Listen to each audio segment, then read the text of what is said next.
I gotta put this on so it should be. Right. So,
all right, ladies and gentlemen, we were waiting for the go-ahead from tech that we know that we're online. We're not online. Use the mic. I mean, my voice is stronger than that. Use the mic. I feel like I shouldn't use them. Can you all hear me? Yeah. Okay. Good evening. We're good to go. We're live on YouTube. I'd like to welcome everyone. First thing I need to acknowledge, land rights. We are presently on stolen land that was originally occupied by the Lenape, and although it wasn't black people who stole the land, we acknowledge it anyway. The second thing that I like to do, that we ought to do, that comes from the African or black diaspora tradition, is to acknowledge the elder member of the audience and ask that member to bless these proceedings and to allow us to continue. Professor Johnson, you're looking around, but I think it's you. Can't be me. I think it's you, brother. 43 years old. Is anybody outpacing Professor Johnson's 43 years? Walter Sistrunk. Okay. Professor Sistrunk, do we have your permission to continue? Thank you, brother. All right. And so with that, I'd like to welcome everyone this evening to what I think is going to be quite a provocative evening. Thank you all for coming. I have a special acknowledgement. My daughter is here. Anybody who knows me, especially taking a class of mine, you know about my daughter. And so I really want to thank you for coming. If it was just me, Tommy, and my daughter, I'd be happy. But I'm glad the rest of you are here as well. So I won't take up too much time. I do have to acknowledge our sponsors and thank them as well. So give me a moment to do that. And then I'll introduce our speaker. So I need to thank the Department of Philosophy, of course. Oh, my name is Kobe Coleman. I don't know that I said that. I teach in the philosophy department here at Brooklyn College. So there's that. The Wolf Institute is our primary sponsor. I'd like to thank them, and Professor Gaston Alonso, the Department of Africana Studies, the American Studies Program, the Office of Diversity and Equity Programs, the LGBTQ plus Resource Center, and the Philosophy Society at Brooklyn College, right? And we got some Philosophy Society members here. Thank you, guys. All right. And so with that, I want to introduce our speaker again. I won't take too much of your time because we need to get to hear what Professor Curry has to say. I just want to prepare you for Professor Curry. I first met Professor Curry, it's been going back, you probably don't remember this, it was at least 10 years ago. We were at a conference at Duquesne University in Pittsburgh, Pennsylvania, in a public library. The conference was sponsored by James Haley. You remember that? Yeah, I remember that. Yeah. And we were in a public library, and Professor Curry was... Were you the keynote there? Were you one of the? I think I was one of the panelists. Okay, panelists. Okay, yes, indeed. Professor Curry and I were on the same panel, and Professor Curry happened to speak first. And Professor Curry speaks with such a prophetic fire. And then I had to go after Professor Curry, and I'm like, okay, I don't know how I'm going to follow that. But I was thankful for the experience, and I gave it my best. And then again, about a year later, and all this is before his monumental work, The Man Not, which I know that several of you in the audience are familiar with. But he was already a star in the, in amongst black philosophers and amongst our discipline. And so when I was given the opportunity to organize a series of events on African American philosophy, Africana Philosophy here at Brooklyn College, and I couldn't think of anybody who I would rather hear speak. We often, before I get to that, I should at least mention a few of his bona fides. I've already mentioned The Man Not, his seminal work on black male studies and black manhood. How many copies did you say? It's almost near 10,000 copies. So there hasn't been a philosophy textbook more influential, more popular in the last 10, 20 years, right? And so what else can we say? Professor Curry is a member of the faculty of the philosophy department at the University of Edinburgh in Scotland. He's the author of, as I mentioned, The Man Not, Race, Class, Genre, and the Dilemmas of Black Manhood. That book won the 2018 American Book Award. He's also the author of Another White Man's Burden, Josiah Royce's Quest for Philosophy of Racial Empire, and has republished the forgotten philosophical works of William Ferris, as the philosophical treatise of William H. Ferris, Selected Readings from the African Abroad. There's more, and I could go on, but again, I don't want to spend too much time. I want to get right to the main speaker. I will say this, and we actually discussed this a bit earlier during the reception. There is a perception, and perhaps it is justified, that black people, black professors, black scholars in the academy are not always able to, or perhaps it is an unwillingness to speak truth to power. Here tonight we have no such difficulty.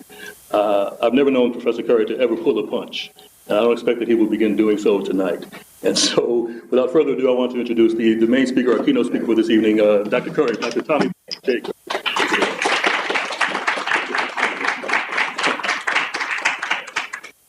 So first, I want to thank Brooklyn College for inviting me. This is my first time in Brooklyn, so this is quite an experience. This presentation is trying to highlight what I think are the methodological crises of Africana philosophy and black theory more generally. Black male studies came about to point out how the specific experiences and violences that black males experience in the United States and throughout the world poses problems for our thought. And what I want to demonstrate in this brief presentation is how we come to think about these problems and whether or not the theories that we currently utilize in philosophy or in black studies can even handle the magnitude of the problems that black men and boys suffer throughout the world. So the first thing is that black male studies is really a challenge to the primacy of the intuitive categories that we utilize in intersectional thought as well as our contemporary theories. What I mean by this is that we've identified positions of oppression based on what we take to be intuitive claims about additive hierarchies. Sorry, needs to be more than one. About additive hierarchies that don't necessarily match with sociological data. So briefly, I just wanted to go back to the Moynihan report, since everybody likes to quote that as one of the problems and origins of how we mystify and problematize the black family. Now, what I'm most interested in Moynihan is how Moynihan is a anti-black male document that people usually try to frame as focusing primarily on black women. And the reason I think that it's so important to make this point is that Moynihan situates his analysis of the black family as a failure of black men to rise to the socioeconomic and political position of black patriarchs. In that sense, black men being apatriarchal, not being able to run nuclear households, this is why he then assigns the term of a matriarchal family structure to the black community.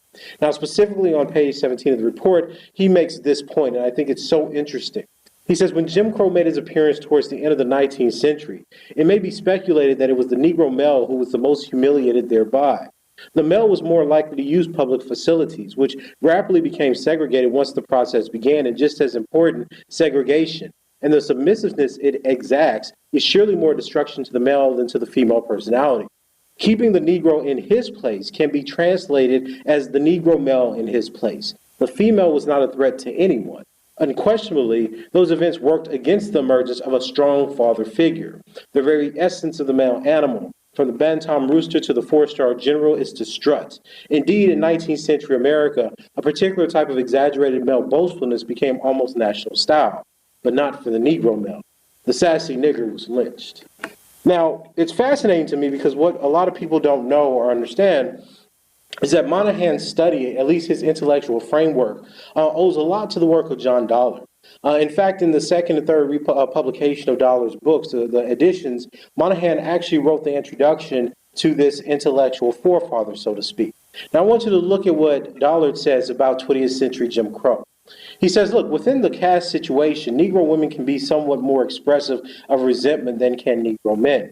In comparing the life history data of Negro men and women, it was quite clear that much more antagonism is tolerated from women.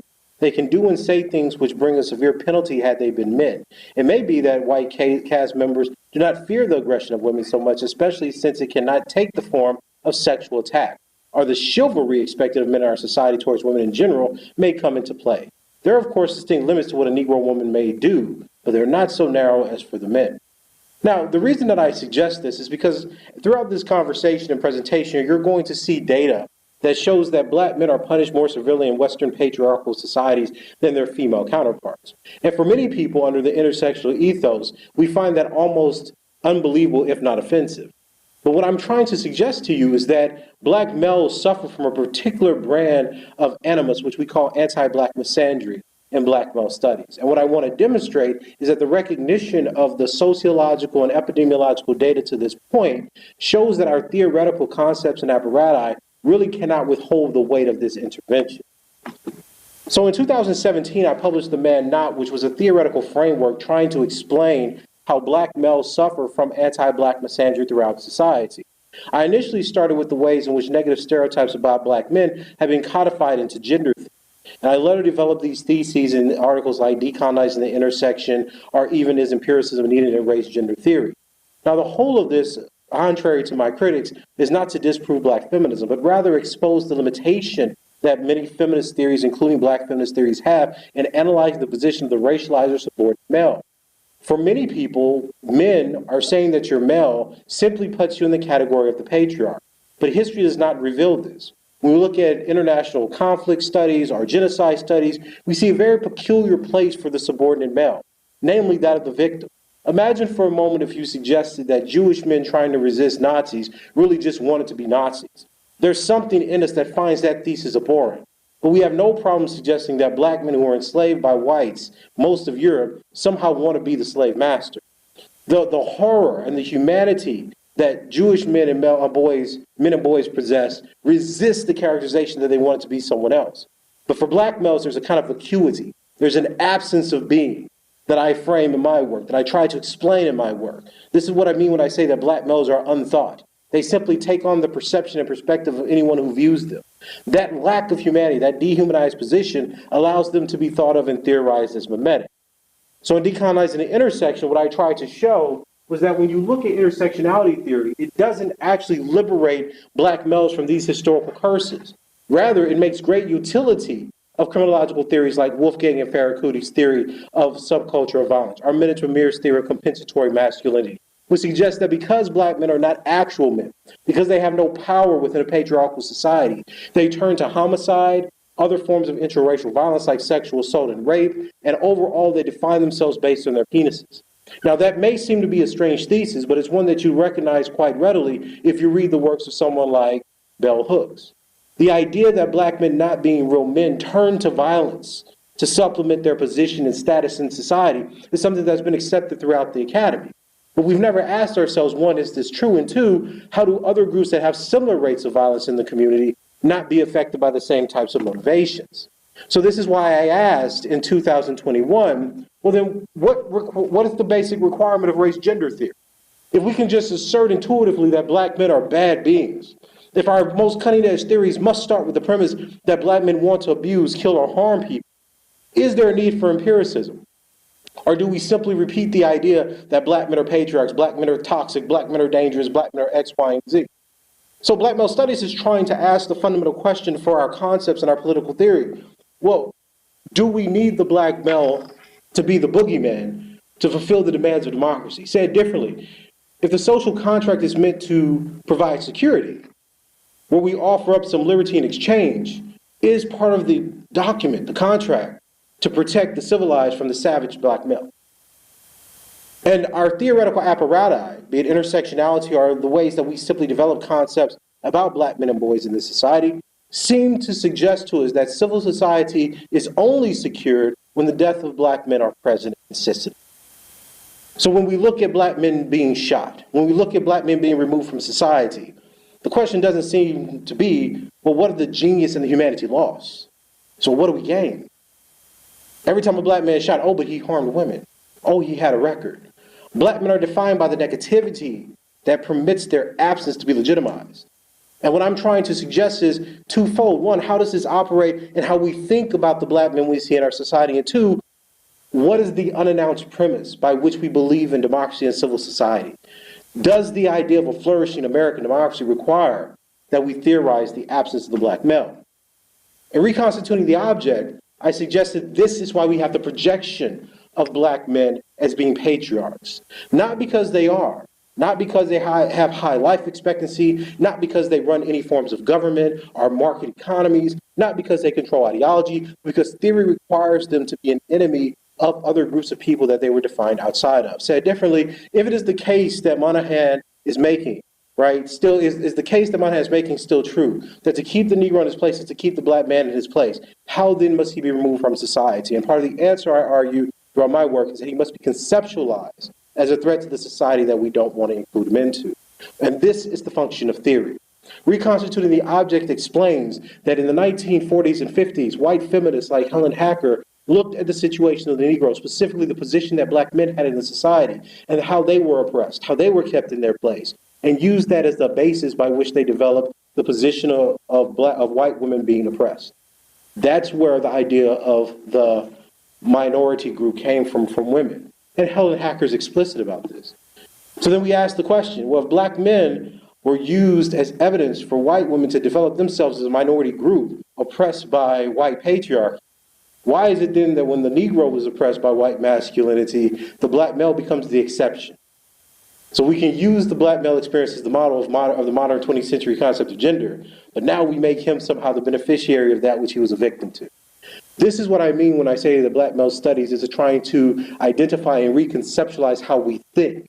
If the racialized male becomes outside of the civil society, what role then does he play, not only in the stratification of our societies, but the ways that we support the structures of our concepts, theories, and thoughts?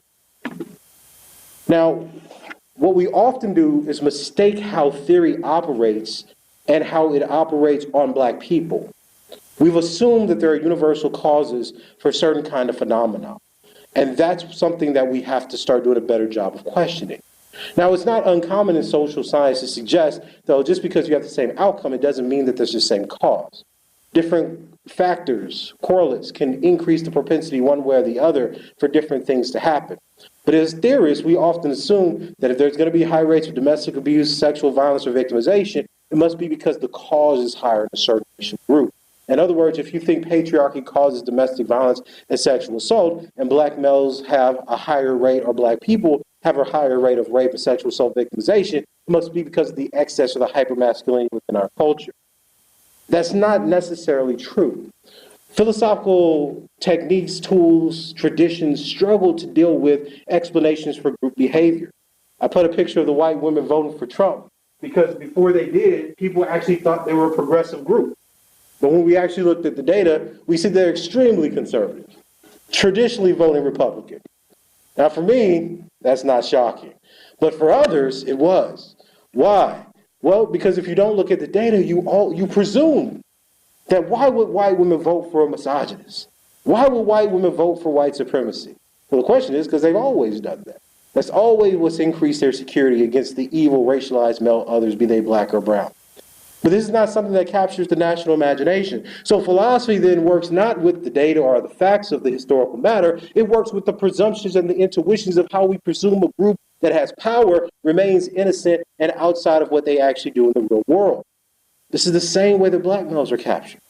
It's not the question of whether or not they're good fathers, whether or not black men have the most progressive gender politics in the United States. It's a question of whether or not we believe that, and that starts our philosophical praxis. This is what I want to question. Black male studies is saying that the theories and intuitions we have in philosophy are not true.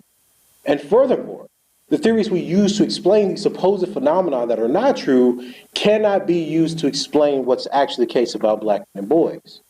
Now, when you actually look at something like implicit bias, across the board, black males have lower implicit bias measures despite their political associations in practically all groups of women.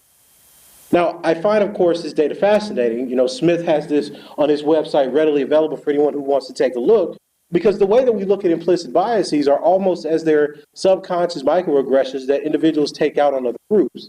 Now, of course, we know there's not a causal effect here, that if you hold implicit bias, it doesn't mean that you're going to act negatively towards an outgroup that you identify. But I find it interesting that we start our assumptions with the idea that it's racialized men, specifically black and brown men, who hold these negative sentiments about other groups when nothing could be farther away from the truth.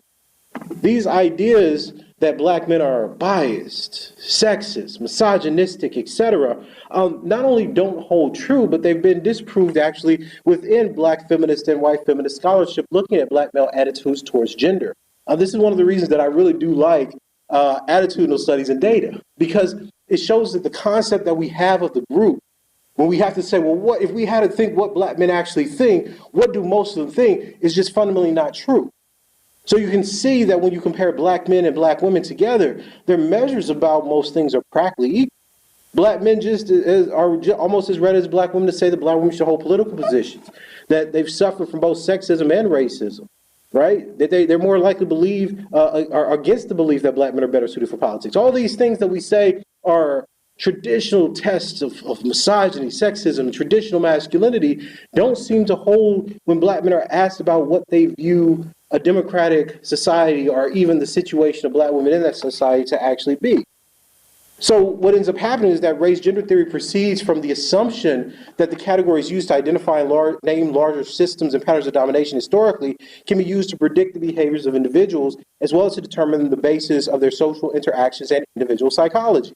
So if you start off with an ideology that says, well, I believe that black men are sexist or misogynistic because they're male or toxic, have toxic masculinity, you utilize that descriptor, right, to then say, well, I think that the group behaves in such a way.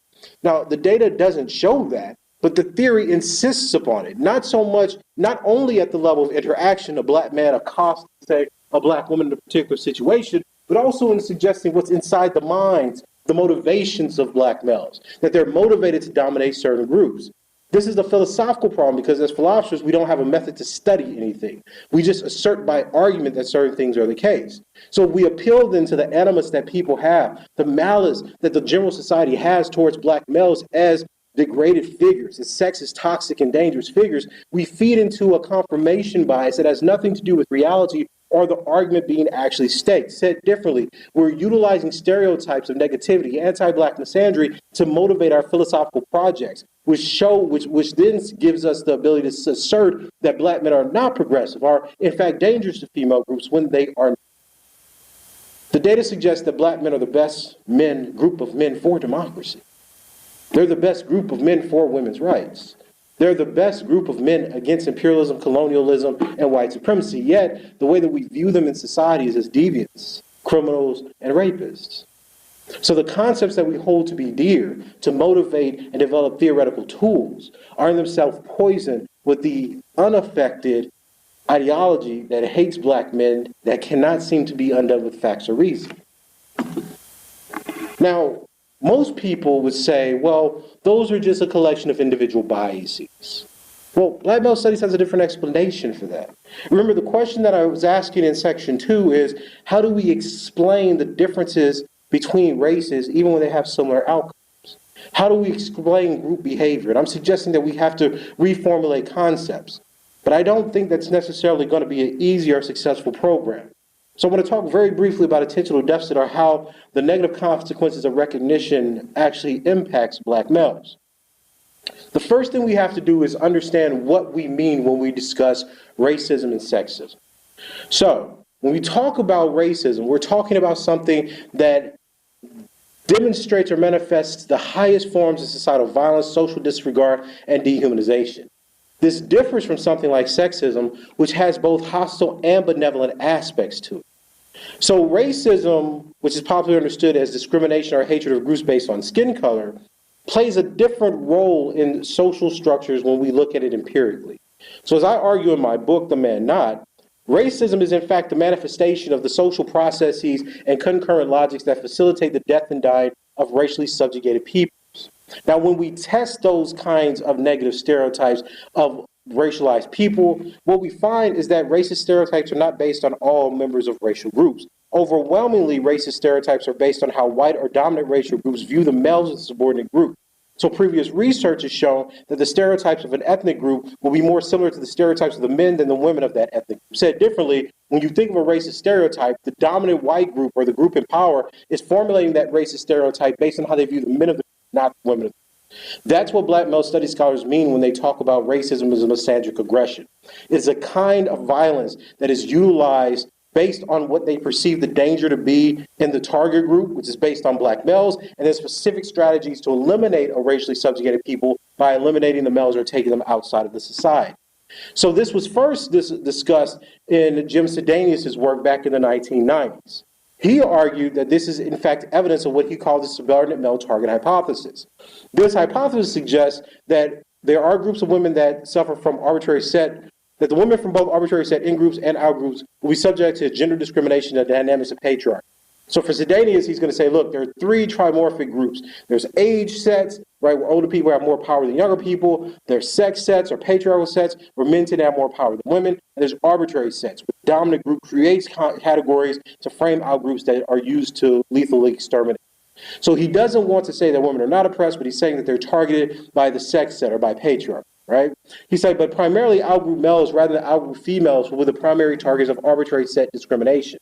So while arbitrary set outgroup females will certainly suffer from the effects of arbitrary set discrimination, largely as a result from their close association with arbitrary set outgroup males in the forms of husbands, sons, fathers, brothers, and lovers, we should expect that arbitrary set outgroup females will not be the primary targets of arbitrary set discrimination. The reasoning behind this expectation is that arbitrary set discrimination is primarily a form of intersex competition perpetrated by males and directed against other males. As such, arbitrary set discrimination can also be viewed as a form of low-level warfare directed against outgroup males. So social dominance theorists label this the subordinate male target hypothesis. Now, there's another theory that tries to explain this dynamic, which is namely that racialized men seem to be the direct targets of direct oppression. That's intersexual invisibility. Now, intersexual invisibility theorists concede the empirical claims that we've been describing, that racism is usually about the males of a particular ethnic group, that the empirical evidence shows that racialized men, specifically outgroup men, right? And remember, outgroup or arbitrary set could be based on like religion, national origin, even class in some circumstances. The idea is that all those categories of negativity, the males are going to be more disproportionately affected. Intersection visibility theorists concede that argument, but they want to reinterpret that finding. So the intersection visibility theorists are going to say, look, the oppression of the subordinate group of men is the product of psychological dispositions that involve as males competing for resources in the human ancestral environment. By contrast, our model views the oppression of subordinate group men as a reflection of the general tendency in an androcentric society to view all men, both those of the dominant groups and of the subordinate groups, as more important than women. Pay attention to this part. So it's the marginalization of women in an androcentric society that causes subordinate women to be relatively ignored as direct targets of oppression compared to subordinate men, end quote. What they argue then is that because a patriarchal society is about men and focused on men, it ignores women. They become invisible. And the effect of ignoring women is that this male privilege of targeting other men means that women are generally safe. They're not direct targets of oppression. So in this way, intersectional invisibility describes male attention in a patriarchal society as a form of privilege, or the privileging of male experience. Now, think about that seriously. So when you have these arguments about black women are being invisible, or this group's being invisible, this is the origin of that discourse. The idea is like they're invisible because the other people are seen, but the consequence of being invisible is that you're safe. That's what these authors argue. Being seen in a patriarchal society bent on arbitrary sex discrimination and lethal violence is you die, which is the same argument you saw mobilized by BLM during the police killings and during the movement. Most people simply thought invisibility was a rhetorical form. It's not. It's based in this scholarship. This article was written in 2008 and has been cited almost 1,000 times, if not more, by intersectionality theorists. So we're talking about a very specific form of invisibility here. What I would like to suggest on the basis of black male studies is that all recognition is not good recognition. And this flips most of our liberal social political theories. So the visibility or recognition of a particular group negates the possibility of humanity or human qualities being assigned to members of that group.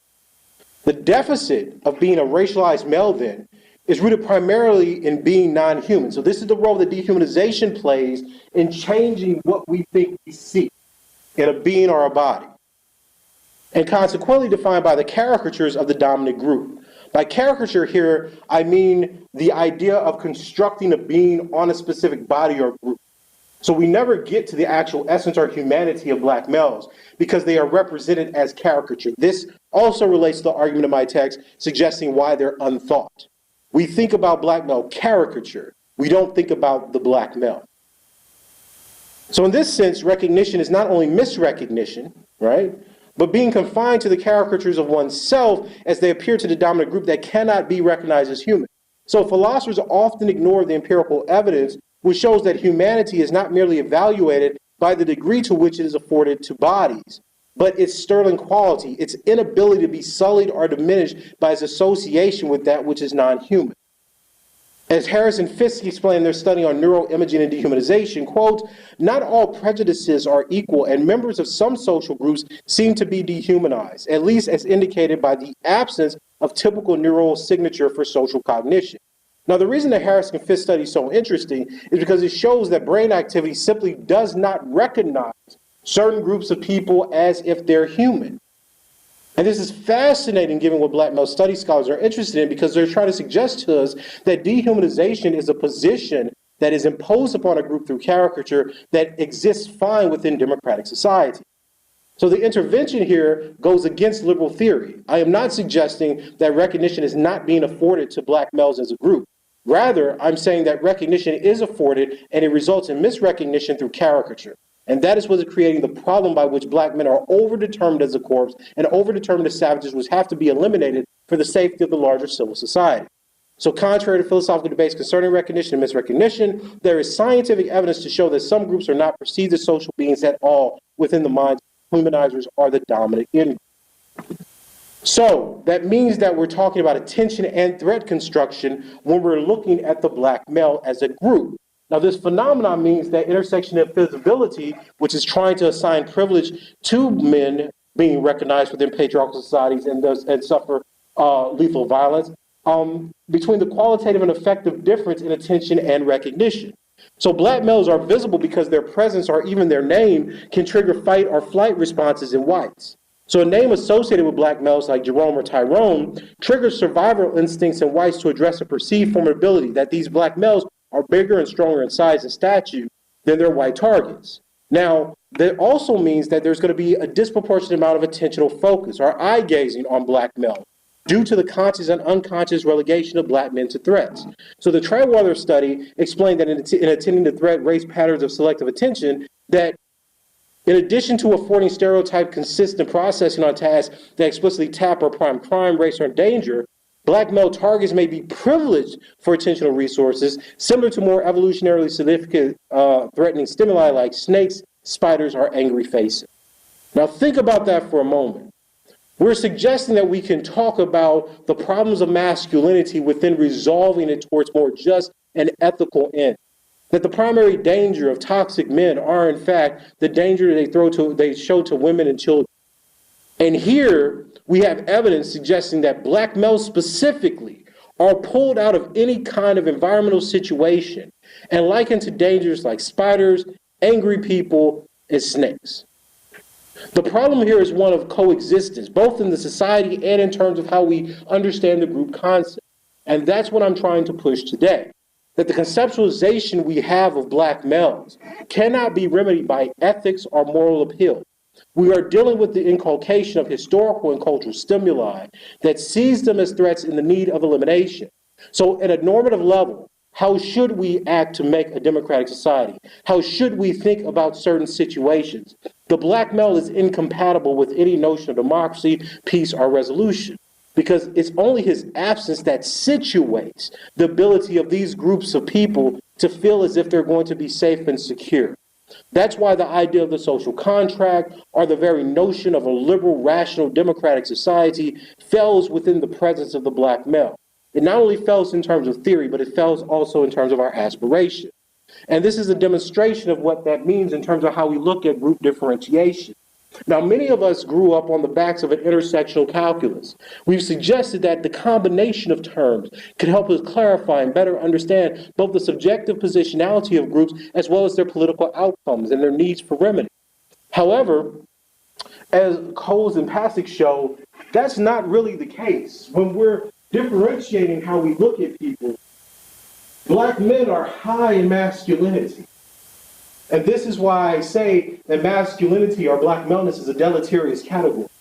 Because all the negative stereotypes, promiscuity, danger, violence, deviance, low intelligence are going to be concentrated not simply on black men because of their race, but also because of their sex. And as you get higher up, black people in general are less masculine, black women are more masculine than white women, and white people, but nonetheless, far less masculine than black men. So masculinity is a necessary condition for pathologization, right, and demonization.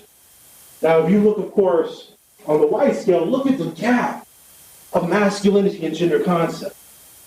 So what we see is that in line with the previous research that racial stereotypes are driven by their perceptions of men, you see that racialized males are part of the origin and core of how we think about the racial situation. It compresses racial difference because of masculinity, whereas you see an expansion of it with white people. You see high levels of femininity and female differentiation.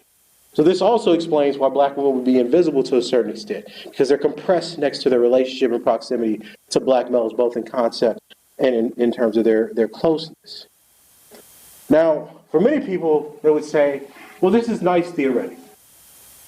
You've made a case for why we're misperceiving the black male in concept and what that means for us in thinking them as a group in a relation to the rest of society. And usually when we have these arguments, it never fails. We go back to one thing, but they're dangerous to the people in their homes.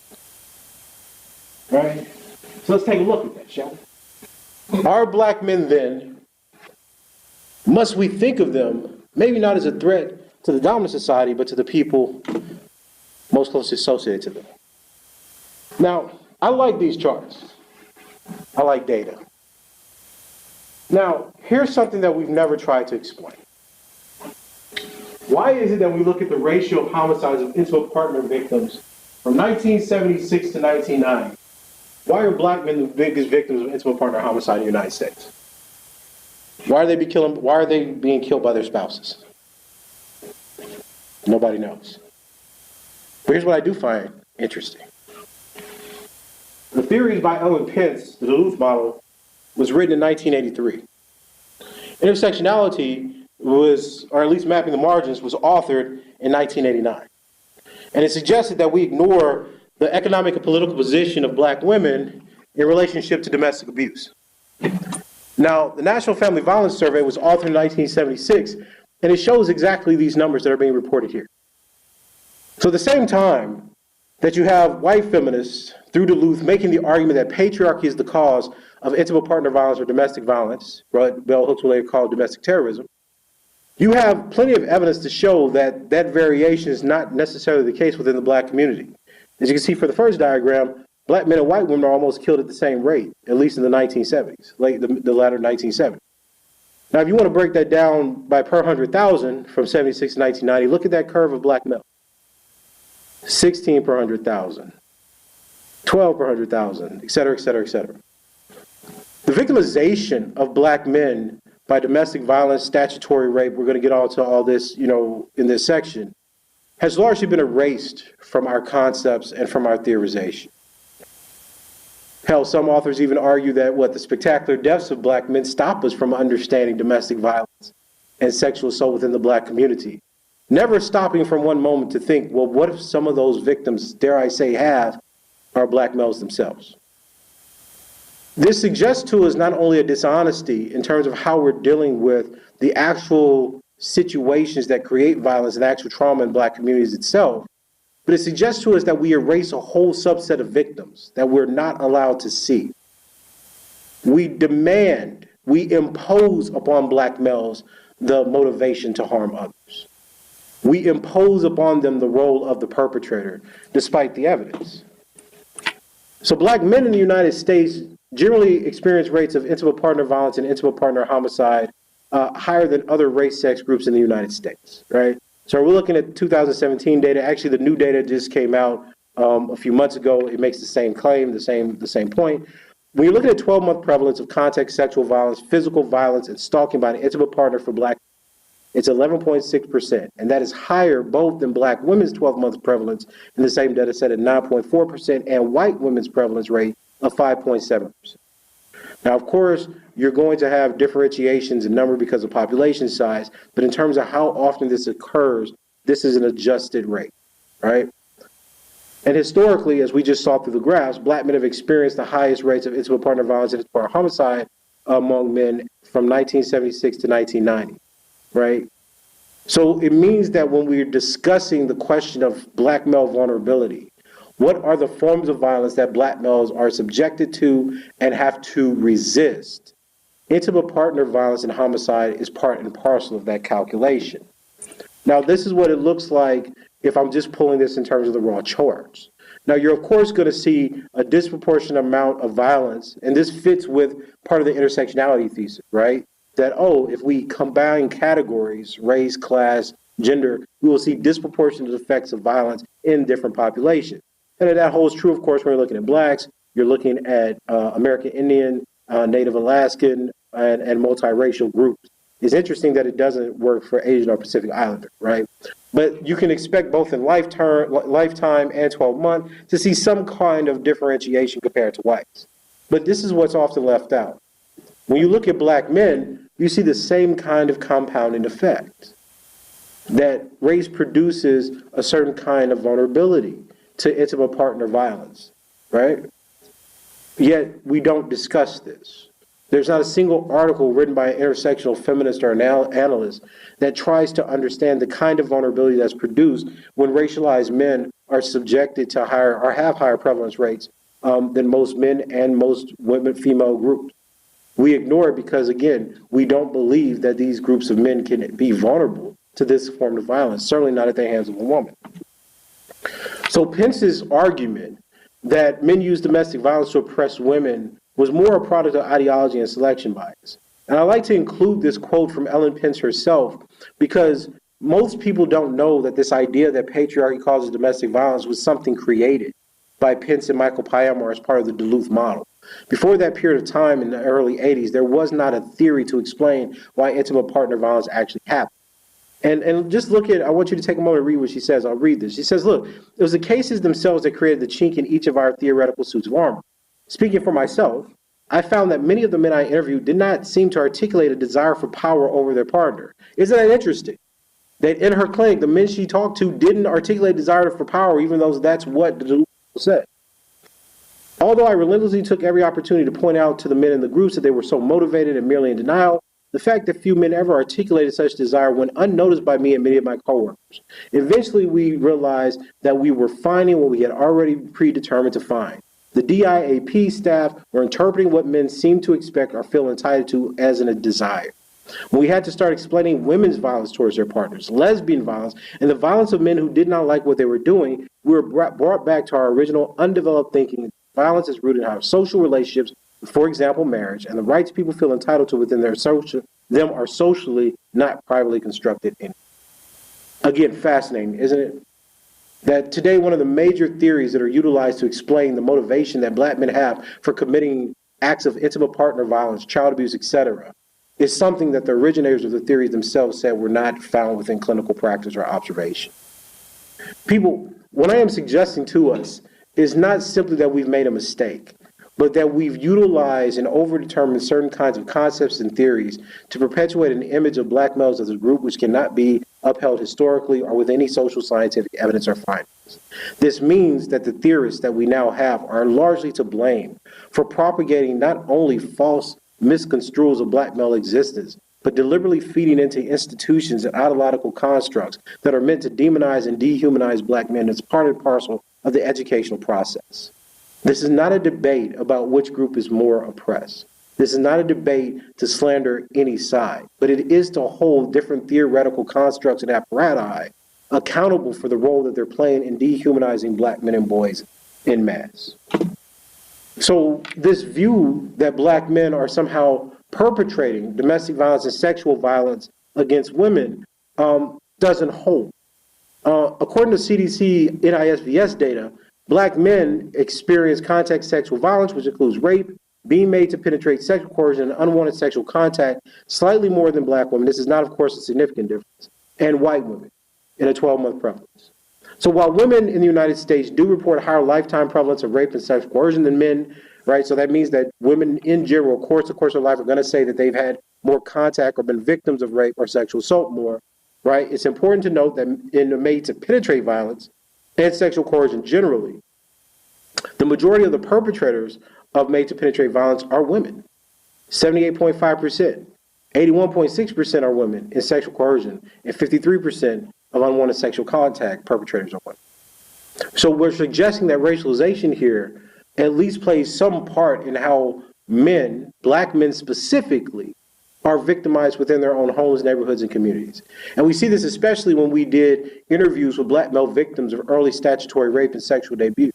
Most of the perpetrators were women, were caretakers, and took advantage of these young men between the ages of 9 and 14, which kind of fits with the existing literature we have on the subject and topic. Now, this is what this looks like just on the data set. So if you're just looking at the prevalence, the lifetime and 12-month prevalence of women by race and ethnicity, again, you see the exact same numbers I reported. Looking at that 12-month prevalence, right, you can see the estimated number of victims. Almost 850,000 women black women in a given year will have some form of experience of contact sexual violence, 264,000 in terms of rape, 628,000 in terms of non-contact sexual experience. Here's black men. In terms of contact sexual violence, 830,000. Made to penetrate violence, 272,000. Non-contact unwanted sexual experience, 465,000. My argument here is not who's oppressed more, who's affected more. My question is, why do we not recognize black men then as victims of sexual assault and violence? And this is what I meant when I said that our theories fail to consider the weight of the evidence. They're not able to support it. We do not understand the idea of a female perpetrator. We don't understand the idea of a black female perpetrator. We don't understand the idea of a black male vulnerable to sexual assault and rape over his life course. We can't comprehend the kinds of suffering and harm that fall these racialized men, these black men, because we think of them as rapists not being victims of rape. This is the failure of our intellect to deal with reality. And black male studies is seen as so reactive and critical because it's pointing this out, that our concepts and theories cannot deal with the raw evidence of black male experience and suffering. And this is simply showing the perpetrator, same number as reported earlier. So in a piece called Must There Be an Empirical Basis for the Theorization of Racialized Subject and Race and Gender Theory, what I wanted to then show was that conceptualizations of groups are based on the presumptions of group tendencies, like the black male is a rapist or an abuser, but are the consequence of identity traits, being black and male, rather than actual patterns of group behavior, all the data showing is victimization. Often disproportionate rates of violent perpetration by individuals can be identified by specific identity categories, are taken to indicate the propensity that groups have for violence. Said differently, if black men have a higher rate of perpetrating violence for domestic violence, it says, oh, that's part of the psychology of black men as a group. These are all just errors of reproduction. This is, genetic fallacies, et cetera, et cetera, et cetera. So consequently, race and gender theories are asserted to be empirically informed when they're, in fact, merely deleterious constructions of groups that are needed to make ideological positions cohere. So in the case of black men, stereotypes are used to justify broad generalizations of black male behavior and psychology, despite the evidence that shows almost parity or equality with rates of black female victimization.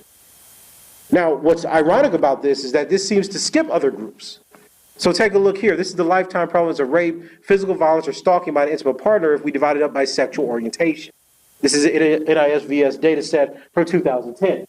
Now, what's interesting about this is notice this number here, this high rate of victimization by lesbian groups, pretty high. Rape, physical violence, stalking, pretty high. Estimated number of victims, pretty high. Bisexual women, look at that number, over half can expect some kind of intervention. Rape at 61%, heterosexual women, right? Well, why do I show you this data? Well, it's interesting to me that you have groups that exhibit higher rates of perpetration or victimization that are not theorized at all as owing such disparities to their group identity. So how is it said? This is what this means differently. It's said differently. If you think that black males are a group prone to violence because black women have a higher prevalence than their white female counterparts, then why is it that other groups that have high rates of prevalence of victimization aren't similarly theorized? So if you have a higher rate of victimization or perpetration than black men do, black men are thought to be motivated to abuse and rape, but these other sexual minority groups are not. That shows us that there's not a logical function there.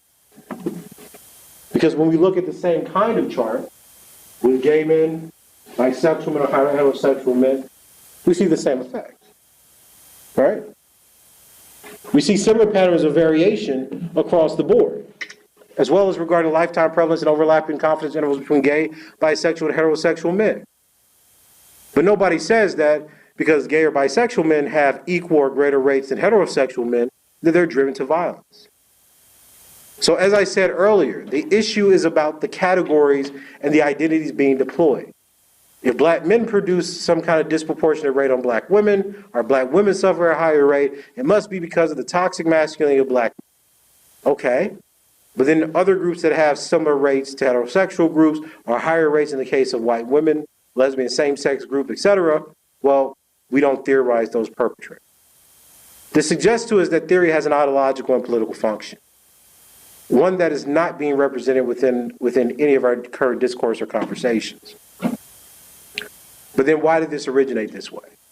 Well, that's because the progenitors of these theories were bent on targeting black masculinity as compensatory, as utilizing violent sexual aggression and deviance as social capital, because they were denied political, economic, and social opportunities. Now, many people would suggest to us that this was just a mistake. Well, what I'm suggesting is that it's because it was how it was already predetermined in American academies, institutions, and the social scientific literature. Subculture violence theory insisted that racial differences were more important indicators of violence than gender differences regarding black people. That meant that whereas white men committed more violence than white women because they were sexed as male, black people commit more violence than white people because there's a function of blackness there that brings violence more readily because they're a subculture. Now, one of the things that made black subculture more distinct was that there was this idea of the black male rapist. Aminata Amir, who's a student of Wolfgang and Flaherty, suggested that because the black subculture is characterized by high levels of aggressive action and sexual exploit, black boys were imbued with a negative or at least ambivalent feelings towards masculine functions. This meant that sexual and aggressive behavior became the main vehicle for asserting their worthiness. Thereby, idolizing personal violence and prowess became a substitute for social and economic advantages. Said differently, when you have the idea that black men strive to be white men to compensate for their inabilities to actually have social, political, and economic power, this is where these theories come from. So feminists applied these theories of subculture or violence theory to black masculinity in the early 1970s. The first person to do this was Susan Brown Miller, who in Against Our Will argued that we can see the benefits of using racist criminological theories like that developed by Wolfgang and Farakuti and Aminata Amir to argue that poor black men were in fact prone to rape and homicidal deviance. In fact, she says that Wolfgang's theory, and she's of course oversimplifying, is that within the dominant value system of our culture, there exists a subculture formed of those from lower classes, the poor, the disenfranchised, the black, whose values run counter to those of the dominant culture, the people in charge. The dominant culture can operate within the laws of civility because it has little need to resort to violence to get what it wants. I guess she completely missed Jim Crow, right? The subculture, thwarted, inarticulate, and angry, is quick to resort to violence. Indeed, violence and physical aggression become a common way of life, particularly for young people. So Brown Miller used subculture of violence to link masculinity to sexual violence. This is one of the interventions of Against Our Will in 1975, right? As she said, the single most important contribution of Amir's Philadelphia study was to place the rapist squarely within the subculture of violence. The rapist, it was revealed, had no separate identifiable pathology aside from the individual perks and personality disturbances that might characterize any single offender who commits any sort of crime. So if you have a subculture of violence theory where members of the group were prone to more violence, homicide, etc., they also are going to be more prone to rape, which was the thesis of Aminata Amir. So that means that there's a mimetic and a contracultural frame, and I'll explain what these are in a moment, that's actually undergirding many of our contemporary gender and race theories. Contracultural violence theory was developed by Lynn A. Curtis. Unlike subcultural violence theory, which suggests that there's group A and group B, which have distinctly different values, Lynn A. Curtis theorized that group A's values trickle down to group B, and group B, because they're of a different cultural type, distort those values. That's very, very important. So Curtis suggested that, he's quoting Yinger here, that we could understand a contraculture by understanding the interaction that the dominant group has to the larger forms of society, specifically the lower groups. Now, for Curtis, he wanted to use race, sex, and class, notice that quote, that combination, to differentiate patterns of violence between black men and black women. Now, this is why I say that when you know the history of intersectionality, it becomes so problematic. And I outlined this in my article, Decolonizing the Intersection. Look at what he says here.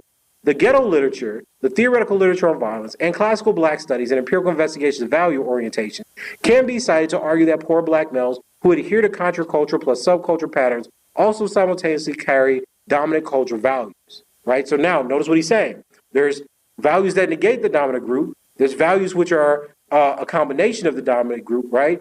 And they actually have values of the dominant group, right? So now that subpopulation can hold a myriad of values, not only negations.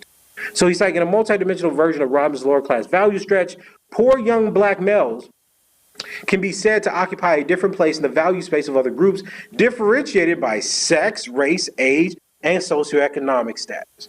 So the first use of intersectionality on black people wasn't to understand black women. It was to understand how black men differ in type and value orientation in their extreme levels of violence. Now, he wants to argue that poor black men actually overindulge in white masculine practices. Get the hint of hypermasculinity here, compensatory masculinity. He says, look, with only a limited number of avenues open, it is but a short theoretical step to think that some blacks have concentrated such expressions more than is acceptable in the dominant culture, so that a more distinguishable cluster highlighted by physical toughness and sexual exploitation emerges among some poor black males than among middle-class black or white.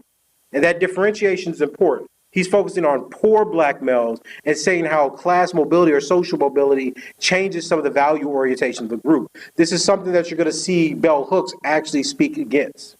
So the credibility of the process heightens when the quality of youth is added to blackness, maleness, and poverty. He's so intersectional, isn't it? In certain ways, adaptive physical embellishments beyond subcultural patterns can be interpreted as coalitions of body and mind and the crest of energy and exploratory inquisitiveness. This is what this looks like as represented in a three-dimensional model, right? So when you look at the position that poor black males have, you can see that in the rate of violence and violent counterculture, poor black males are extremely high. And then while you may define poor black females in terms of their violence or their indexes, they're certainly high in terms of both the dominant and the values that you would see represented spatially with older white class males. The only problem is that they're race and poor.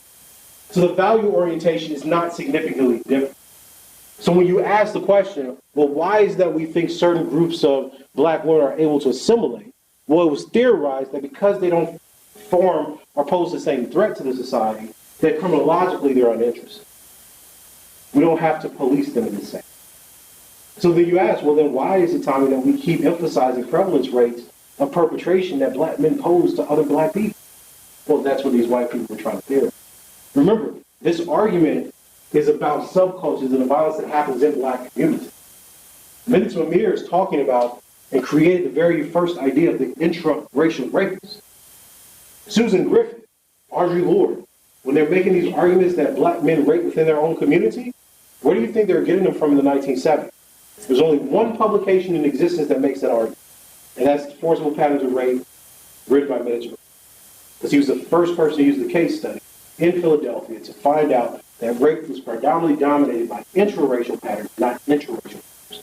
Said differently, the idea that people rape people that look like them comes from Milton Amir. No one else had made that argument in the 1970s. So when you look at those commentaries coming from black feminists about the intraracial rapists, the black man who raped black women, when this is what's brought about in the Central Park 5 debate, we got all these commentators, Trisha Rose, Kimberly Crenshaw, Bell Hooks making that argument. There's only one place you can. And I would say then, intersectionality is being disingenuous. Because there's a whole decade of literature, as I'm showing you right here, where the intraracial rapist, the black male rapist raping black women, is its primary concern. Again, the origin of our theories make a difference to the implications of our theories. So intraracial rape, then, is explained by contraculture as the internalization of white male patriarchy.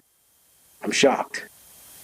Curtis says, much of Griffin, he's talking about Susan Griffin here, focuses on the relationship dynamics between white men and white women.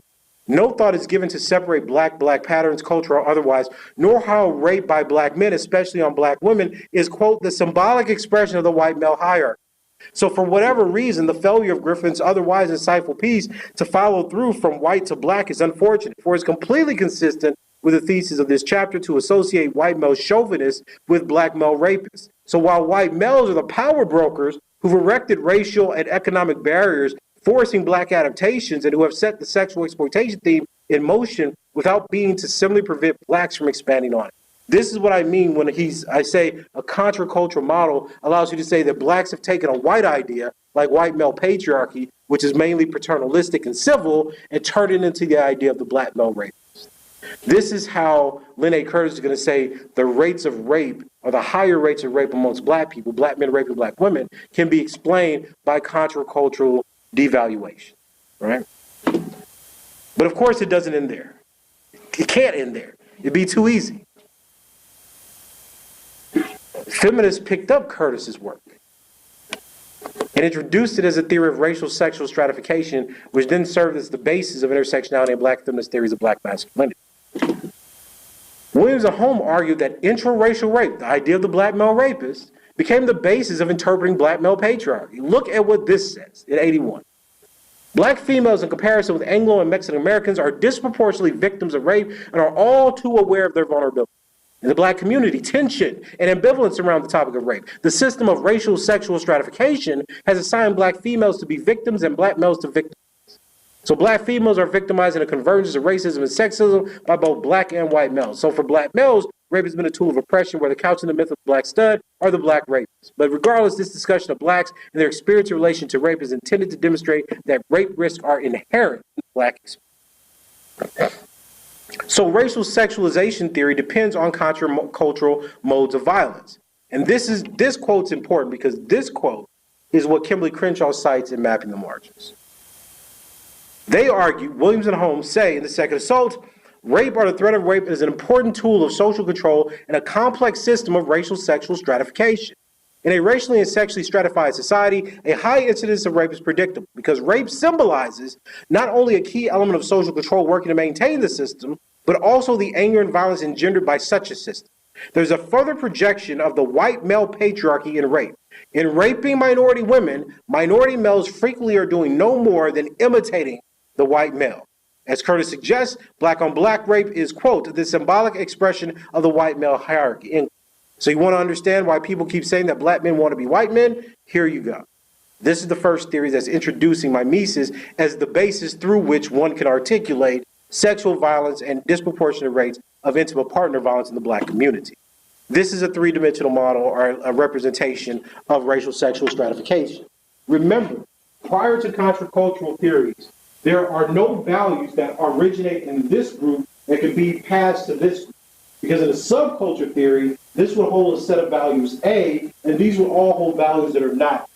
In this model, you can have a group of values A, and then have A sub 1, A sub 2, as an articulation of those values that have been bastardized. So the countercultural model is a set of theories that are allowed to account for how patriarchy can originate amongst white males and in relationship to white females, that are bastardized by black males and Latino males that turn to something like sexual assault and rape. This is the basis of which we now have an idea of patriarchy being a universal value shared between ethnic groups. Previously, this could not happen because black males and Latinos were not able to imitate the dominant cultural form or value orientation of the white group. So compensatory masculinity and mimesis then became a core assumption of gender studies. So Williams and Holmes asserted that the male sex organ became the identity of the black male, as well as his tenuous link to life itself. For while he might be given approval for uninhibited sexual activity with black women, the least suggestion of sexual behavior with the white woman was to invite castration and or death. Quote, again, notice the focus upon the interracial rapist, black man raping the black woman, as the basis of understanding compensatory masculinity. Now, despite Williams and Holmes stating, quote, this is their own quote, there is no empirical evidence, nor is there any empirical validation for either the myth of black male sexuality or that of sex as a compensatory behavior. These, nonetheless, are the core tenets of core black masculinity theory. So the black man, because he's not a man, becomes mimetic. Williams and Holmes suggests that the relationship between the black man and the white man duplicates the relationship between the father and child.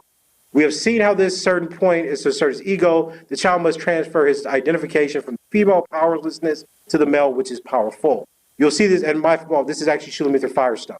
But this same dynamic is also exhibited in the last part of Spiller's essay on baby, Papa Baby, Mother's Baby, that essay. Right? I always mess that title up. But, you know, the point is that the same dynamic by which black men are trying to symbolically locate themselves to the white male patriarch in terms of power is something that's been played with within psychoanalytic tropes since the mid 20th century, right? And this exists in black scholarship because this was the debate that was being located once we were talking about tropes of hypermasculinity. What's important about this is that you can see how you're mapping a theoretical apparatus on black men that does not exist. Because as I just showed you, black men were never thought to be men or patriarchal, which is why they suffered from both compensatory masculinity and the idea of apatriarchality, which is that they were thought to be feminine. During the same period of time, you had people like Joseph Pleck in 1975 arguing that because black men were more femininely oriented, they're more likely to engage in homosexuality. There was a prominent theory when you talked about black men who were in the prison, suggesting that the femininity of the black male, which was a result or was the origin of hypermasculinity, meant that he was going to actually rape white men in prison. This was actually published in government documents. So what we're dealing with here is the idea of a black male who is both and, who defines our gender schism. And that's what black male studies scholars call phallicism. The contemporaneous are the dual embodiment of hypermasculine and hyperfeminine characteristics within a racialized male body. But of course, it didn't end with white women either, right? I like intellectual history. Black feminists actually picked up these pathological theories of deviance as well. One of the main core assumptions of Bell Hooks' We Real Cool Black Men and Masculinity, is Compensatory Masculinity and Subcultural Violence Theory. Now, this is the most widely cited book on black masculinity in the United States currently. And despite the fact that it has no citations or any ethnographic evidence that allows us to test whether or not these are the actual value orientations of black males in society, it's taken as if it's gospel. And we've done several ethnographic studies actually interviewing black men who are victims of early sexual debut. One of the pieces where I explicitly attack Hooks is She's Just a Friend, where we look at black men's first sexual choice when they want to lose their virginity or initiate sexual intercourse. It shows that black men are actually quite reflective. But Hooks insists that black men don't think about having sex. They don't care. They're just fucking things. But our evidence shows that when you look at the actual narratives of black males, we see that they choose to have sex with their friends for the same kind of insecurities that most groups of people have when they initiate sexual intercourse. So Bell Hooks frames her perception of black men based on how she views them, not what's true of the group. So what do we know? We know that Bell Hooks believe that blacks, or black men specifically, use violence to maintain status and power. She says, look, in relationships with females, particularly romantic bonds, when black men experience disruption of the cool poles, they respond with anger and sexual predation to maintain their dominator stance. Quote. Now, people are usually shocked when I show them the words that she actually writes, but think about what this says. So black men are challenged on the cool poles. When you take them out of their stoic perceptions, they respond with domestic abuse and rape. She also believes that black male sexual aggression is a product of subculturality. Notice this is 2004. I don't know many people that are using subculture to frame black people at that point. But nonetheless, with Bell Hooks embracing patriarchal notions of manhood, black males thought of sex as informed first and foremost by male desire. Much of the subculture of blackness in the early years of the 20th century was creating reaction and resistance to the culture white sought to impose on black folks. Since whiteness had repressed black sexuality in the subculture space of blackness, sexual desire was expressed with degrees of abandon unheard of in white society. Now, I can tell you from looking at the arguments and articles during this period of time, both looking at the loss of virginity or sexual debut and kind of attitudes to permissiveness of sex, that's not true, right? Black people generally have an earlier age of sexual debut, even today, but it's not reckless degrees of abandon. Most of the people that you're talking about there are going to be poor. They're going to be from early sexual exposure. They're going to have some other correlate to sexual abuse instead of just them being black. So, and we real cool, Hooks actually claims that underclass black males are particularly violent. You can see the use of both contraculture and subculture violence theory. She says young black males, particularly underclass black males, derive a sense of satisfaction from being able to create fear in others, particularly white folks, because showing aggression is the simplest way to assert patriarchal man. Men of all classes know this. This is what I meant when I said, look at how she's extending this past the class barrier that previous white sociologists were utilizing.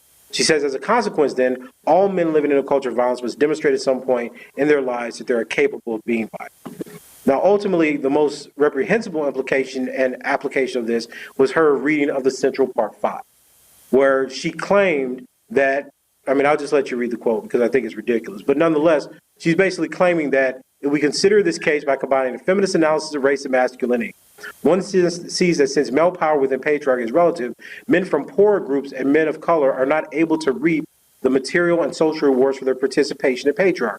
In fact, they often suffer from blindly and passively acting out of a myth of masculinity that's life-threatening. So sexist thinking blinds them to this reality. They become victims of the patriarchy.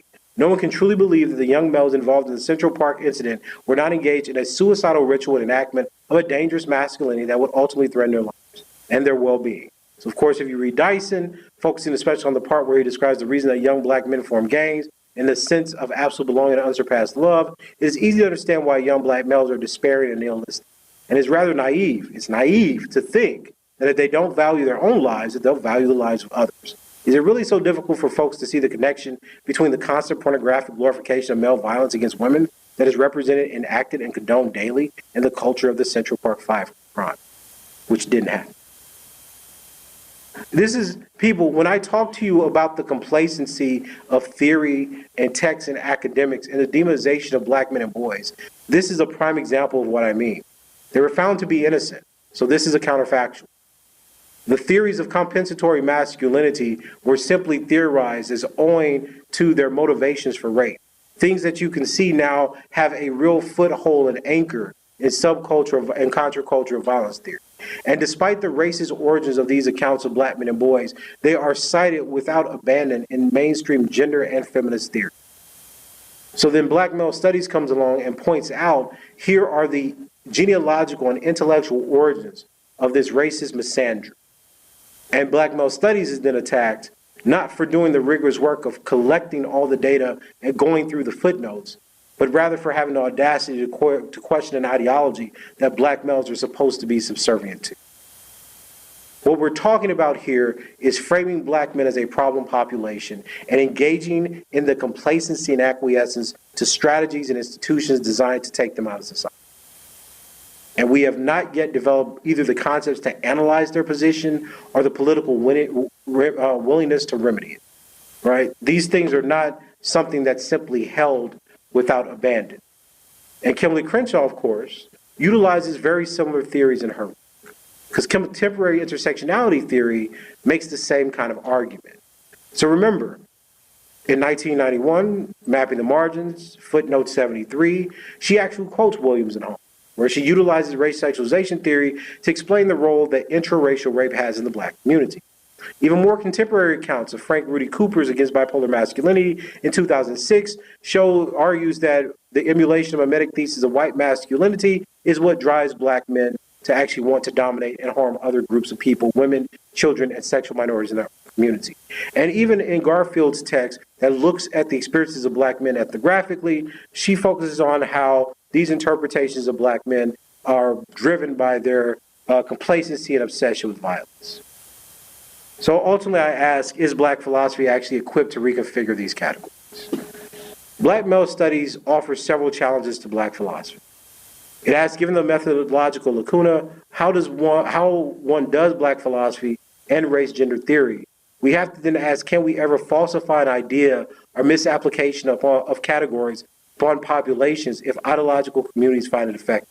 Said differently, despite all the evidence, will we ever get to the idea of a black man that is vulnerable to sexual assault, domestic violence, or rape by a female, given that feminism needs that to cohere? Can we ever truly understand black men as not being patriarchal if intersectionality needs that to cohere?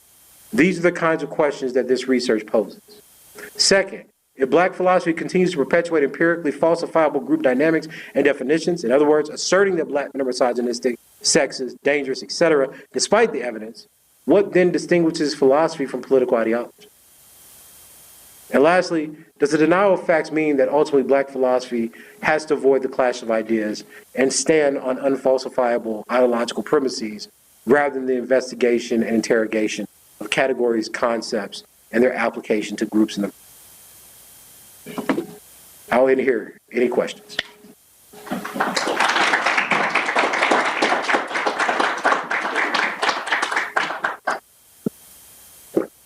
Michael? Check. Okay, great. First off, I want to thank the host, Kobe, for responding to my questions regarding the event, because I was kind of worried how to get here. Along with the departments, also sponsored this event. And Professor Curry, not surprising, your presentation was paradigm shifting and thought provoking. Thank you. So with that in mind, here's my question. Your book has been published in 2017, and we're coming close to the 6th anniversary of it.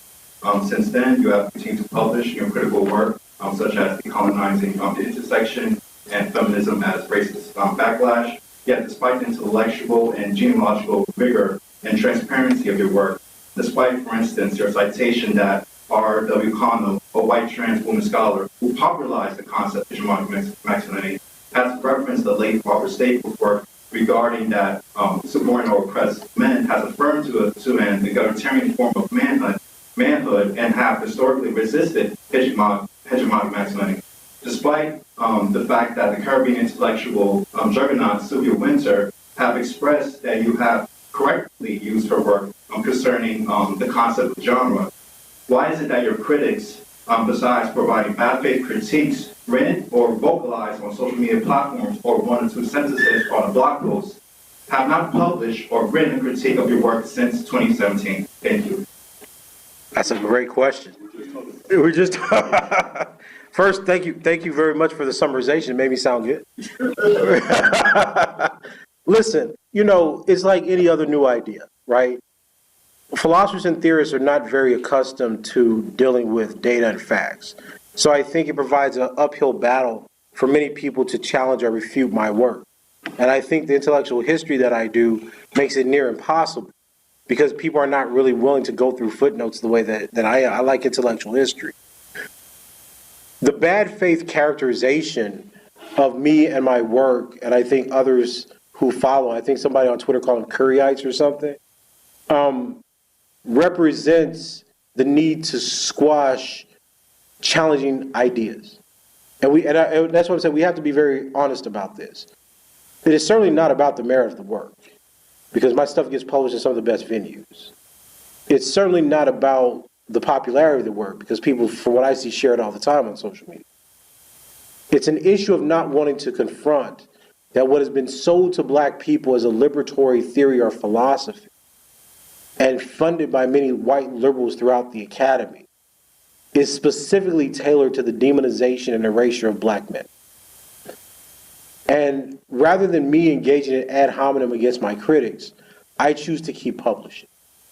Because at the end of the day, the facts of the matter that keep getting reified are going to have some effect.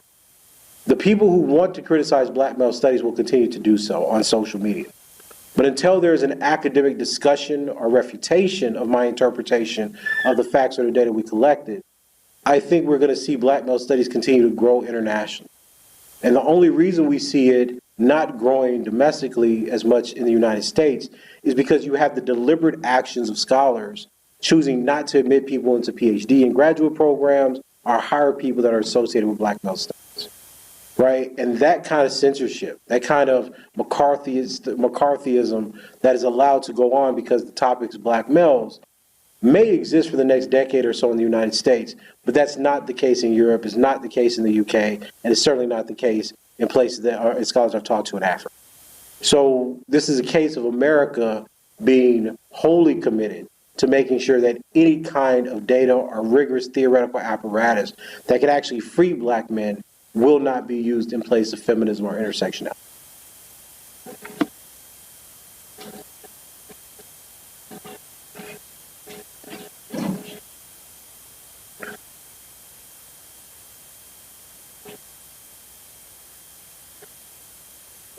Can you guys hear me? Yep. Cool.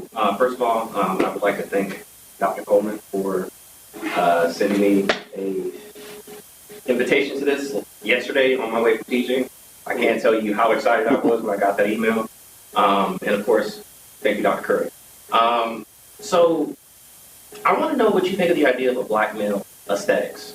Mm-hmm. And if something like that might be a way of counter-theorizing the negative perceptions of black men in general. I have in mind, for example, something like stand-up comedy. Mm-hmm. In particular, the work of Richard Pryor and Paul Mooney as key figures in as key figures for rethinking black embodiment, black expression, and black speech. Absolutely. I'm just wondering what you think of that, if that's a good move. No, I think it's a perfectly fine move. I mean, if someone actually gave me a proposal on that, it's something I would love to publish on our series. When I was in grad school, I wanted to use Dave Chappelle his comedy in a very similar way to talk about the deconstruction of black male stereotypes, both given because of his religious affiliation. I'm always interested in Richard Pryor, especially because he fought for the right of trans sex workers, during his life. I think it shows so much about the variety and the plurality of black men, not only in terms of their commentary about society and themselves, but also in terms of their sexuality. We don't talk about black men that have either polyamorous or bi-curious plural sexualities. We frame them as almost only sexual perpetrators and dangers to women and children and young girls. I would welcome that. I think reformulation again. Black male studies is merely trying to create a foundation upon which other theoretical apparatus can be created. So a black male aesthetics that focuses on the vulnerability and possibilities of black male beauty, truth, right, sexuality, love, etc. These are all things that are welcome within black male stuff. It's just my strong suit isn't aesthetics and literature. My strong suit is social science, history, and practically anything else. So, I that's why I don't write those things. But, I've always said that it's going to take all of us. It's going to take all black men and boys to believe in a reclamation of their humanity to fight against this dehumanization. And that's why I really get so upset when people try to pigeonhole me into an identity category, because I don't believe in identity when you talk about black males. I think you can see through the presentation that that is always an unstable position. Black men have been pedophiles, black men have been called women, black men have been called queer. There is nothing about the black male himself that can be differentiated from what he already was in the minds of others. And mind you, all these were deleterious categories at some point during the 20th century. So I don't have a belief that it's one kind of black male beauty. I think that there's not one kind of like the good, the beautiful, and the true that only the right cis straight black man can hold. It's about it's blowing up the gender category for me that allows this possibility. And no matter how many times I say that to people, they keep wanting to link this to some kind of pathological assertion, right? About I guess reclaiming like Cleaver's notion. But see, if they read chapter 2, they would know I wouldn't think you could do that, because Cleaver identified as a lover of men, right? Like his love for Little Richard, for little Jesus, right? Is so powerful in a narrative that is framed almost solely by sexual abuse and rape. Then I'll just go off on tangent 1 second. There was somebody on Twitter, I don't know who these people are, but he was trying to engage me. And for some reason, he thought he was doing a good job. And he was like, oh, well, why do you call Eldridge Cleaver gay? I was like, well, because, in Book of Lives, he talks about his homosexuality, right? He identifies himself as a lover of men. So, it's this period where he's defining his sexuality based on his love for little Jesus, right? And he's like, oh, well, this doesn't mean he's gay. It's like, okay, I'm not really married to that. I'm interested in the dynamic between little Jesus. But he kept pushing it, so I just decided I had to shut him up. And what I did is I published the FBI criminal report that had a theorization of black men who had sex with men in prison. And the idea was that they were rapists and animal beasts who let loose their sexual rage because of their femininity. And I posted these 2 sections of the snapshot. And I said, you see, if you just take a moment to know the background of what I'm arguing, right, you would see how ignorant it is to focus on the identity. I was like, the transgression, right, of the love between little Jesus and Cleaver is not on the basis of the I even said this in the book. Don't focus on the fact that he's having sex with another man. I don't care about that. Focus on the fact that he loved him in a world where the black man who was supposed to be having sex with other men in prison was only the rapist.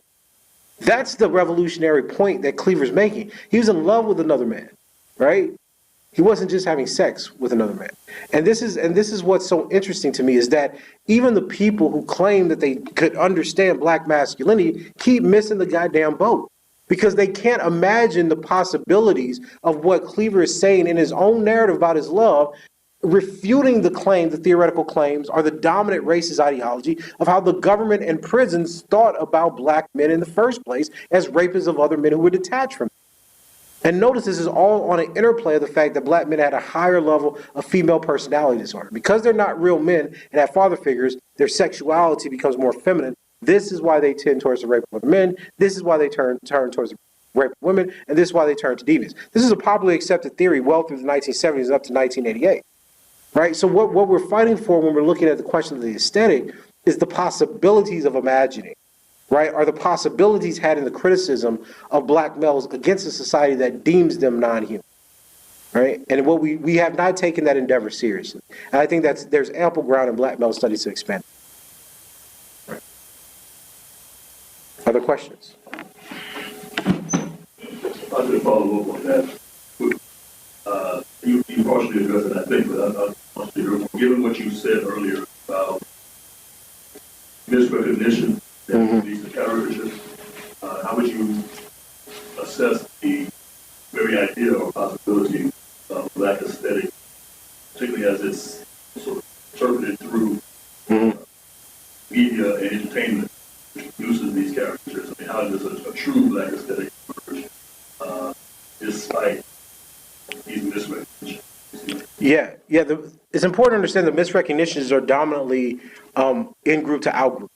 So the attentional deficits are surplus, focus on how dominant group members see subordinate group members or out-group members. I think the black aesthetic becomes a in-group phenomenon, right? And this is why that's why I'm so insistent that it takes all of us in terms of how black men choose to debate and locate themselves within their own demographic. Self-definition and the imagination of possibility, the aspiration of black manhood outside of the spheres that we've now identified, becomes so key for us to imagine possibilities, both theoretically and conceptually, as well as aesthetic. And this is, again, why I'm so insistent that when we talk about black males, black sexuality, be it queerness, be it polyamory, right, be it transness, though I'm trying to configure, I don't have an empirical case yet to make for trans identity as black males, right? We have to think about new foundations by which we could acquire knowledge and study these populations. And what I find so interesting is that people continue to close off inquiry from a black male studies perspective when its focus is vulnerability and self-definition, rather than saying, well, what then are the possibilities of how we study ourselves, given that we know where intersectionality and black feminist thought have placed black masculinity, right? We've imagined black masculinity as that which must become more masculine to be more just, instead of something that we say the origin of justice and resistance has always been a core feature of black maleness or black manhood. How then do we energize, represent, empower, and utilize them?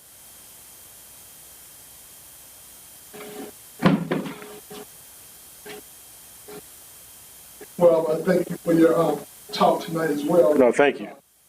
I'm interpreting, I think, two levels of, question. Mm-hmm. The one level, the international discourse where your work is being received better, speaks volumes about the West. Right. So we're talking about this subject of rape. The U.S. can't afford to not have the black male rapists. Because if so, then we have to revisit Reconstruction and ultimately destroy the whole progress narrative that the U.S. Needs to continue to do imperialism, right? But the international discourse would probably go around engagement of what the U.S. is with people who are stuck in the mythology of the U.S. But I think there's an intra-community conversation, which, keeping with this idea of the black male rapist, in conversations, not necessarily academic conversations, but in the community, the idea of the black male rapist is as strong as it is in the academy or in society in general. And with that, we're often shut up. The authority to speak on rape and who's been the victim is the black woman, in which we can't speak.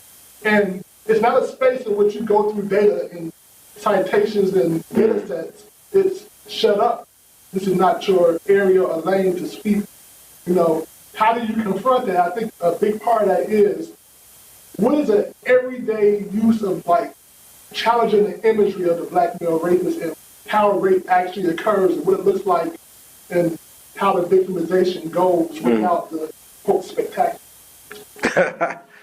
Yeah, I mean, look, I think communal spaces is difficult because you have to re-socialize populations, right? So when I talk to community groups about this, I show the data, I share the narratives, and I talk about kind of my journey to studying black men who are victims of this, right?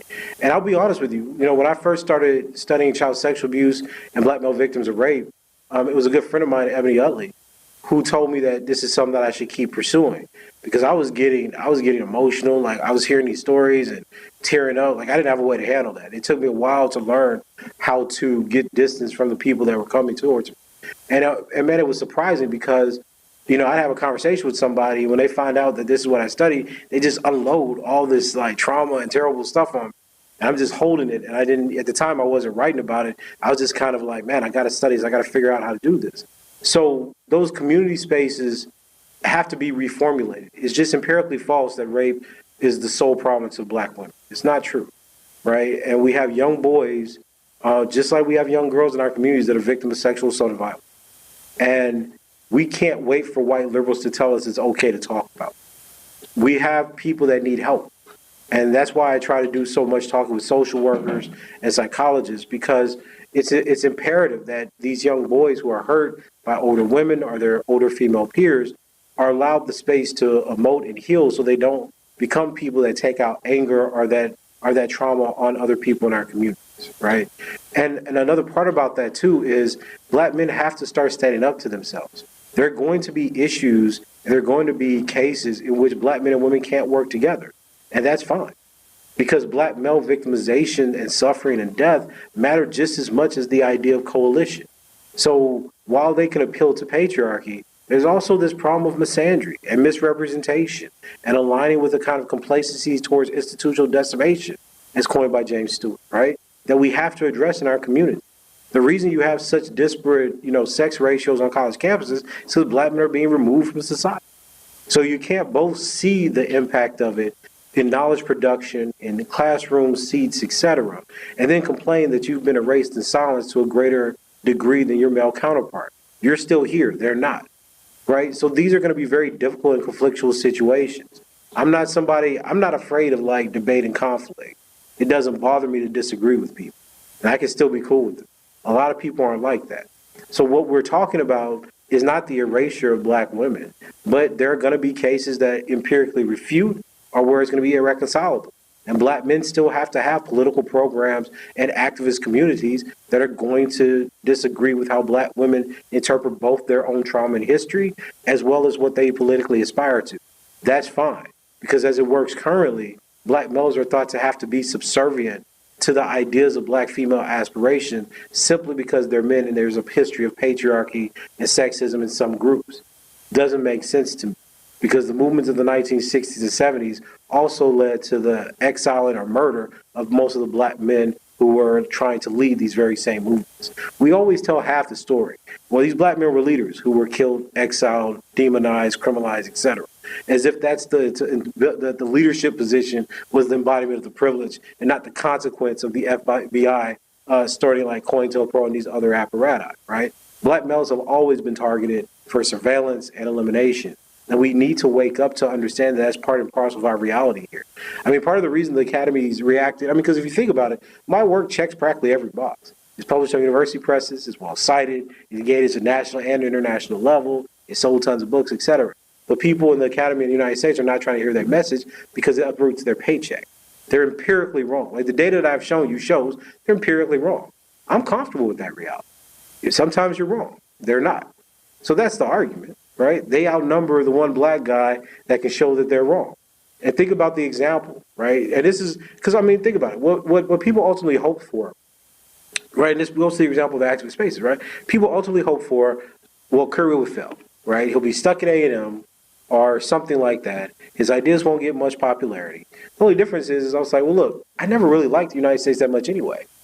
So let's go see what's happening in the UK. Like I've always thought about, Israel Reed told me this too, right? He's like, listen, you're brilliant. The issue is America, and this is usually the case, doesn't want to hear that which exposes it. It's like, so go internationally. I was like, I was thinking about it, but I don't know where to go.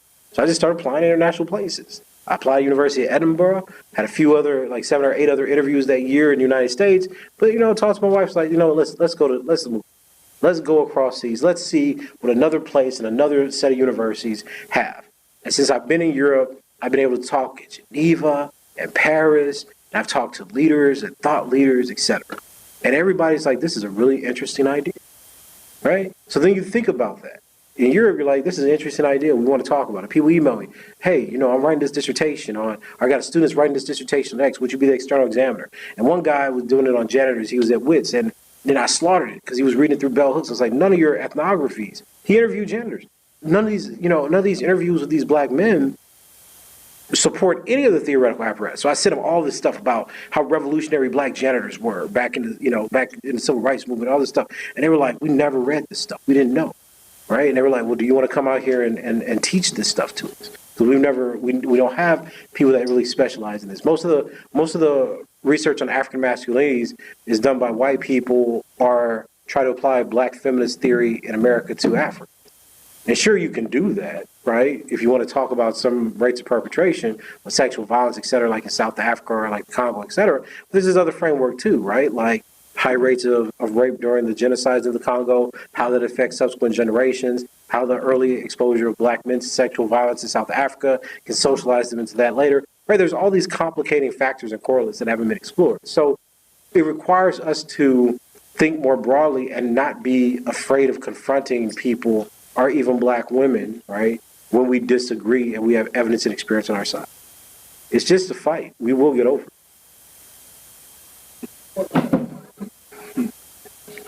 Please. Thank you, Professor Curry. We have an online audience. So Sure. That question. Chat. It's from Matt. It says, how does the historical white perception of black men as being feminine not being compare with the idea that masculinization correlates with an important function of anti-black? In other words, what is the relationship with these two anti-black concepts? How are we to understand? Yes, concepts are perception of black men as feminine and black. Okay. So the way the question is phrased is a little anachronistic. In the 1930s, the idea, well, this started actually in the 1900s because Wolf Hannah wrote his book in the late 20s. So in the 20th century, you had the idea that black families were matriarchal because black men were on the streets. So he actually writes this book called, is it Soul Side or Street Side? I think it's Soul Side, where he first talks about ghetto studies and black men being on the streets is separate from the black home. In that book, he actually first articulates the idea of black men compensating for a lack of being real men because they could not be fathers. Now, after he wrote that book in the 1930s, you had John Dollard focusing on segregation, where he made a similar argument discussing how black men utilized violence because they were not patriarchs to maintain loyalty and fidelity within their households.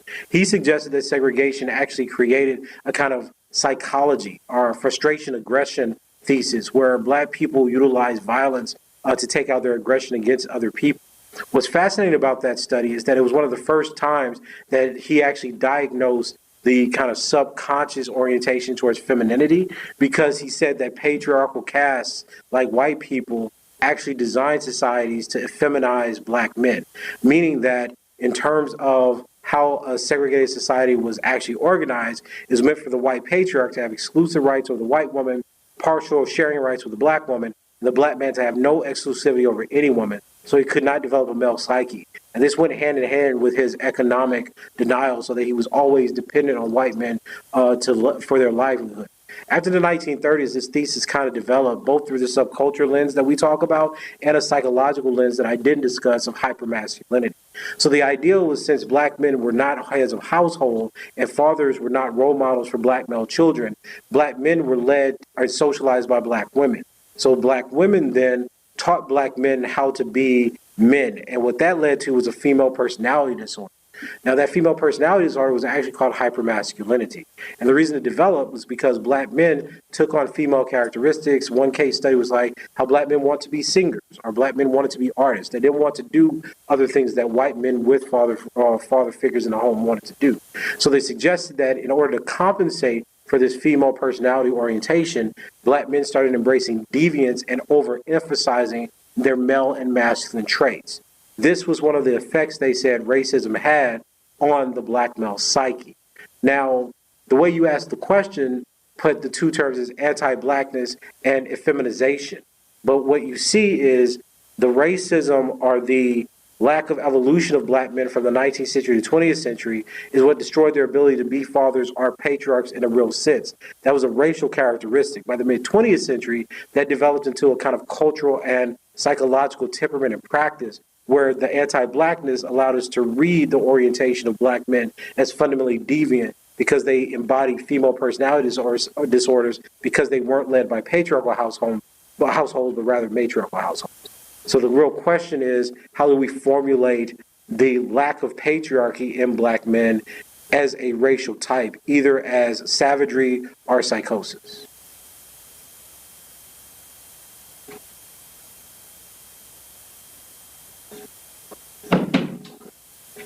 I think we'll ask one more question from the audience. Sure, no problem. Yeah. You explain why even some of the most leftist strands of black feminist thought fall misandric, conceptualized. Well, that's tough. I would need examples of who's a leftist. I think academic black feminism has a strand. It's not all black feminists. I try to always be so insistent on that, right? Because I mean, look, when you look at Simeon's work or Harno's work, or there are feminists who are empirically studying things that don't make certain characterization. So that's why I'm very specific. I try to be as specific as possible. So when you talk about black men as perpetrators of violence, it's one of the presumptions. It's a starting premise that black feminist theory needs to show that there's a gender or sex function in the black community. And this often results in us utilizing following Lord's analysis, right? That we can look at black male privilege as a perpetration or linked to violence. And black feminism largely falls into that trap of trying to assign violence and violent perpetration to male characters. Very little, if any, black feminist thoughts actually studying female perpetrators of violence. You may have a 3 or 4 page mention in one of Bell Hook's books about black women abusing their sons and early sexual intercourse, but that's about it. There is no sustained engagement with black female violence. And to be honest with you, a lot of black feminist theory tries to ignore and erase perpetration of child homicide, child abuse, child maltreatment, right? You can look up the child maltreatment surveys and see the disproportionate rates of child maltreatment in the black community. These are usually, black women. Of course, there's nothing wrong with black women. We talked about this a little earlier. It's because of the circumstances, the poverty, the stressors, alcoholism, previous abuse, etc. But if you start taking those correlates and ecological factors into consideration, the effect of that is that it also shows that black men are not driven by some toxic form of masculinity, but also poverty, recidivism, exposure to trauma, etc. So I think that in order to maintain itself as an analysis of gender, which black male studies doesn't because it doesn't believe in a construct of gender, as I demonstrated with this kind of variability of what black men have been around the male category, it needs to try to solidify something wrong with masculinity. But when you look at Evelyn Simeon's work, Catherine Hornoy's work, I think you can see that black men do not have the attitudes that mirror white patriarchs. They don't have the kinds of ideas about family or households or even sex, right? Because they have the most liberal attitudes towards what they call it now, body count, right? Previous sexual encounters, right? They don't hold these same kind of ideas. And until we start really understanding black men for what they are and what they represent, black feminism theory is always going to be behind, right? Because what you now have is a new discipline that's constantly empirically documenting and trying to verify every theory next to a set of beliefs that have very little, if any, empirical verification beyond, well, black women have experienced black men this way, hence they're this way, right? Well, I was like, well, I want to test it. When I die, people would say, oh, he hated X, Y, and Z. But at the end of the day, he left us all this tremendous evidence about what black men were. And I think that's important, right? So I think black feminism, for a long time, black feminism asserted that it had a copyright on all things that were theorized as black and male. And now black male studies is coming up, and it's unapologetically providing evidence and theories and history, rigorous histories to refute those claims. And people are uncomfortable with it. Because part of the result of the underrepresentation of black men in the academy is that black men are also not the sole producers or the exclusive or even the majority of producers of knowledge on themselves. Their underrepresentation means that they have not been the audience of gender theory. And now with black male studies in the academy, there's a whole new factor or new kid on the block, so to speak, that's having lots and lots of impact on how black men are thinking about themselves and really the courage, right? Because if you look at what at least the black male studies scholars I train, they are unapologetic if you try to question.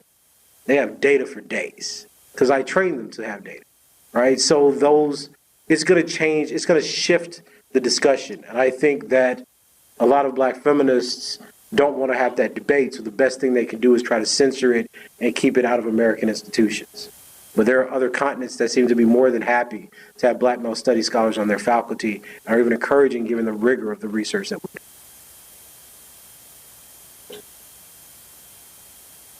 Yeah, sure.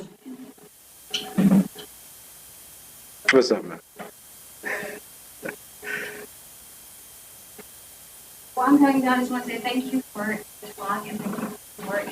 No, thank you so much. I had a question. I'm curious about sort of how you're conceptualizing gender, and because I know you sort of talked about sort of thinking about it as genre rather than gender, and so the category of gender itself is, historically produced and problematic. Yes. And what I learned from black feminist thought, one thing that's appealing to me is a fundamental critique of the idea of gender. Yes, yes. And sort of making an argument that is about reconceptualizing humanity, or a sense of self or being that is more expansive than that. So, and I see some of that in your work as sort of an attempt to move away from thinking about these given gender categories.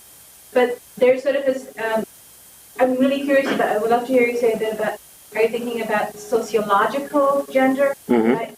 And then these cultural ideals of masculinity.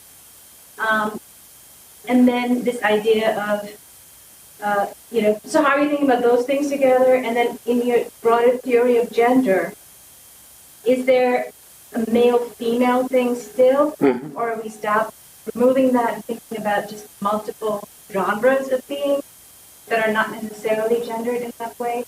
Yeah. Does that make any sense? No, it makes perfect sense. I'm following perfectly. So I think there is a suspicion that black feminists and I share about the concept of gender. The problem is I make this criticism of Saida Hartman in my work, is that while she problematizes the concept of woman and what it means, right? She wants to reformulate on the basis of the experience of the black female slave, specifically sexual violence. It still attributes certain aspects of violence to the female body, right? So in that section of my work, for instance, I say, well, the black male was also raped. So what does that then do to the notion we have of masculinity? Or what other notion what does that do for our notion of the black male in a position that's, at the very bottom, so to speak, right? Because they're talking about a gambit, or at least Sexton talks about a gambit with Hartman. What does that mean in terms of bare life, right? If we pull the subject all the way down to its base ontology. What I would say is that while there is a suspicion of gender, right, throughout black feminist thought, there's almost always some kind of retreat to the position of the woman or the womb, right? So you see this in Zakiya Jackson's work as well, right? Oh, gender is this, it's it can change, it's ontologically plastic, X, Y, and Z, but the womb, right? There's some appeal to that. So what I'm saying in my work is, well, let's suspend what we think of as gender, which is, as I define it, this kind of presumed hierarchy of masculinity over femininity throughout Western discourse and the various effects that has. So if we think about that, then are there forms of being held by males, and I'm talking about sex here, that do not fit within that pattern of hierarchical expression? I will call that genre. So when I say that the male category is ambiguous and variable, are full of negativity, what I'm saying is that the transfiguration of black men as women, pedophiles, homosexuals, animals, etc., shows that male category is indeterminate and context-based. Gender can't hold that because it still thinks it's talking about masculinity and femininity. Where I'm suggesting, because I don't want to do a Hartman, right, where I say, oh, we thought that it was this vulnerability, but actually look at all the pain and suffering that is racism, right? And then I take that, I plug that in to show, well, that's what black woman is. Now that I've shown the different historical context of gender. I don't want to do that because the only thing that I'm using sex to hold is the set of the group. So sex is just, black maleness is just the container that we pour all the negativity into because it designates the population. It has no determining function. So when Winter is using genre, which she says she's getting from Newton, what we're talking about then is the various configurations of being that are applicable to a group. So one genre of the black man will be the black man as pedophile. Another genre will be the black man as savage, which is why I do 19th century ethnology. Another one will be the black man as homosexual or queer, right? These are all the genred expressions of black male being that all hinge on the same symbol of the black male penis or male.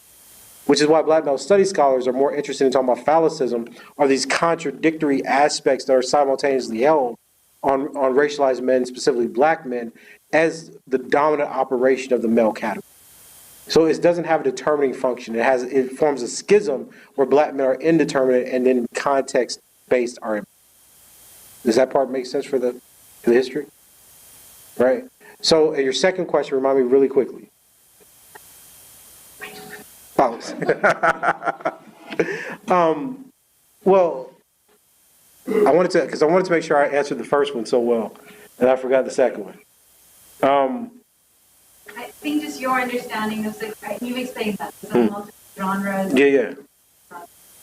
But I mean, I think one of the major imports here too is like black feminism and black male studies both have a suspicion of gender. The difference is that black male studies wants to reconfigure the basis upon which sex designates the kinds of violence that happens to them. So whereas masculinity almost becomes static in black feminist thought unless it transverses into queerness, transness, etc., right? Black male studies sees a plurality on all forms of masculinity, or what we call masculinity, right? So straight black men don't have a position of power or disproportionate amount of the violence perpetrated. Why? Because when you look at the conditions that group's subject to, I can account for all that prevalence of perpetration. That kind of nuance in that category doesn't exist within black feminist thinking. Because if you're a black man, if you're a straight black male, you become more progressive by the greater distance you have to that construct. And what I'm trying to show in my work is the variability that you think happens along queerness and transness also happens within the set of straight heterosexual black men, just as it happens within the set of queer black men, et cetera, et cetera, et cetera. Right? So I think the stake is different than what's published. Right? And that's not to undercut, and that's why I say I don't have any antagonism towards like the afterlife of slavery stuff that's trying to reconfigure gender and black feminist theory. I think lots of it is interesting, right? But it's conceptual, and in many ways, a lot of it's written at the level of kind of semiotic aspiration, right? It's coming from lit cred. What I'm trying to do is show, well, look, I can just test this historically, really, because I can go to 19th century ethnology and prove the exact same thing. I can show you that gender didn't apply to black people, right? And I think that's the stake that we have, which is how has the notion of black males or black masculinity been solidified through these various sciences and cultural shifts. Every time I listen to Tommy speak, I get a little angry, but I also get a little hopeful. So I want to thank you personally for your persistence and your brilliance. And I want to invite all of you to help me thank Tommy for coming to Brooklyn College. Thank you so much.